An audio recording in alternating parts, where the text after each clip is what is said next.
I want to go to Ed Shultz, who said something amazing. Was he in a speech, giving a speech someplace? I think it was on his show. Okay. So it's equivalent of giving a speech, but yeah. Maybe a smaller audience. But he was talking about going to the White House. And I want you to listen to the way he describes the White House and what he saw in the White House. To the White House in the West Wing, and there are pictures all over, everywhere, of President Obama. Of his life in the first year as President of the United States. Now, I don't know if that's the way it is with every president, but it was almost a shrine. Here's a picture of Obama, the president, with his kids over here. There he is getting on Air Force One. Here he is with some military people. Here he is on the line, working the line at one of his campaign stops. It was just one picture after another. And so I got the message right away that there's nothing but Obama fans in the White House, which I think is a good thing. That's the message you took. Okay. Unbelievable. That is not the way it is with every president. I can tell you that I've only been in the White House one time in the West Wing. It was with the last president, and what struck me was all of this beautiful art. That's what was on the wall, and it was all about America, its founding. It's amazing what's on the walls, what was on the walls in the West Wing of the White House. Incredible. The only time I saw pictures of the president with his family and pictures of his family on his desk. That's the only time I remember seeing pictures. I think there was one other where they had a portrait of him, the kind of thing that they would put in school and stuff like that. There was one, and it was appropriate. I think it was by the door or something. It's kind of like, this is our current president. But everything else, they were all old pictures of paintings of presidents and moments in American history.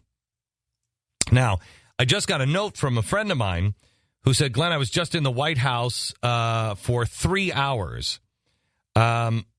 Inside, the walls are covered with 11 by 14 frame photos of the president in various activities. According to the Secret Service, they are taken all of the time and changed weekly. I would estimate there are 300 photos around the White House now, East and West Wings, and they are changed weekly. Oh, wow. Wow. Let me tell you a story. I was out west, and a guy who is a very influential mover and shaker, and I don't want to say his name because he's kind of a recluse in many ways. He's a very private man. I didn't even really know who he was. I knew that he was a mover and shaker. I knew that he was, involved in, not in politics per se. He was involved in big business. We get up there, and there's beautiful paintings of the West all over this office. So I immediately got the impression this guy is he's a cowboy. He's a guy who understands the Western spirit. When I got to the office, the painting that was at his desk was the painting of George Washington crossing the Delaware. I felt I immediately knew who this guy was, even though I didn't. I was out fishing last summer, and I was fishing with John Huntsman, Sr. He's a friend of mine, just one of the... he's one of the most noble men I have ever met. And we were talking, and I said, do you know this guy, John? And he said, yeah, I do. He's a really good guy. And I said, yeah, I got that impression. I said, but, I only met him for, about an hour, and quite frankly, I feel a little stupid, but I was judging him kind of on the paintings around him. And I said, and I know you can't judge anybody by, what they have in their office. And he said, yes, you can. He said, that means an awful lot. What is a man looking at when he's working? What are the things that he surrounds himself with? Yes, you can. You can tell a lot. And then I started thinking, what do I have in my office? What do I have in my office? And I realized that what I have in my office, I have two pictures in my office. I have three. I have I have a painting of what's over Rockefeller Plaza that says, "Wisdom and stability will be wisdom and knowledge will be the stability of thy times." It's from Isaiah. I have a photograph of Orson Welles and a photograph of Walt Disney. On the other wall, I have a couple of photographs of some people that inspire me. And I realized, wow, I had them there for a reason. On my desk, I have my children and my family. It's what I look at.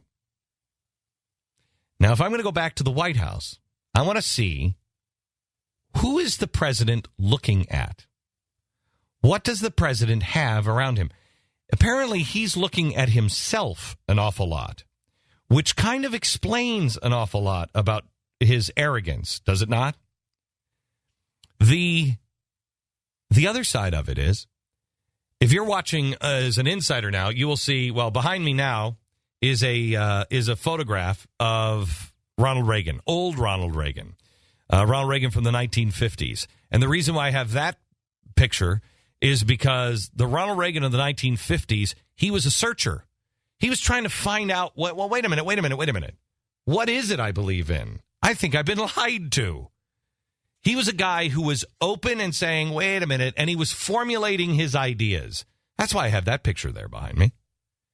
Everywhere else in the studio, and if you come to Mercury, my company, the elevator doors open, and what do you hit with? I mean, you start walking around this place, and what do you hit with, Pat? Glenn. Yes. You're hit with Glenn. There's a lot of pictures. It's almost like a shrine. It is. It's almost like a shrine to me. What's the difference between when you come off the elevator on my floor and you go into the West Wing? You are marketing something. You're selling you. My name. This is a business. My it's a name. Trademark. My name is trademarked. Yeah. My name has the little, what is it, the R or the TM after. I saw that the first time and I'm like, what the? We've registered my name. My name is a trademark? Yes. My name is a trademark. Barack Obama is not. The White House is not about him. He is a steward of the White House. He is a keeper of the flame. He's erasing the history, the great people that have walked through those hallways.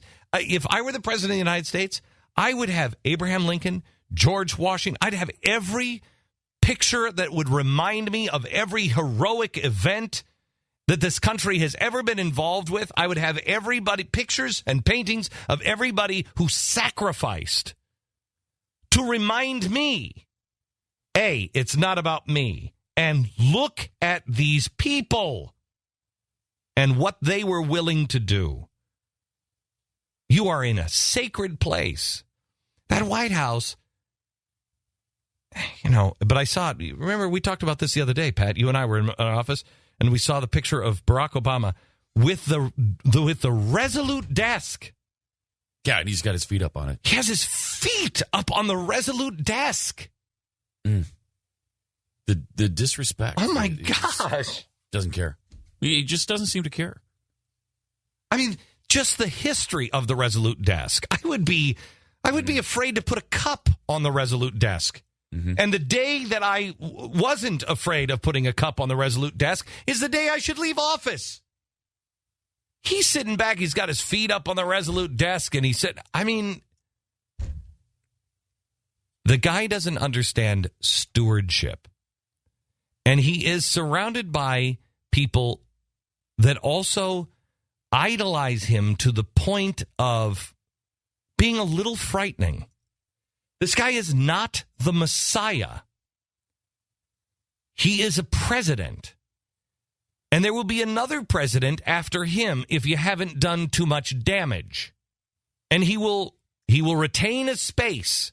There will be a painting of Barack Obama in the White House. They will probably have to find space for it because there's 300 photos of him now. They're probably going to have to only pick one and maybe leave a little extra room for George Washington or Thomas Jefferson or Ben Franklin or James Madison or Thomas Paine or Alexander Hamilton. I could go on for a while. There might be a few other pictures that you might want to have up in the White House.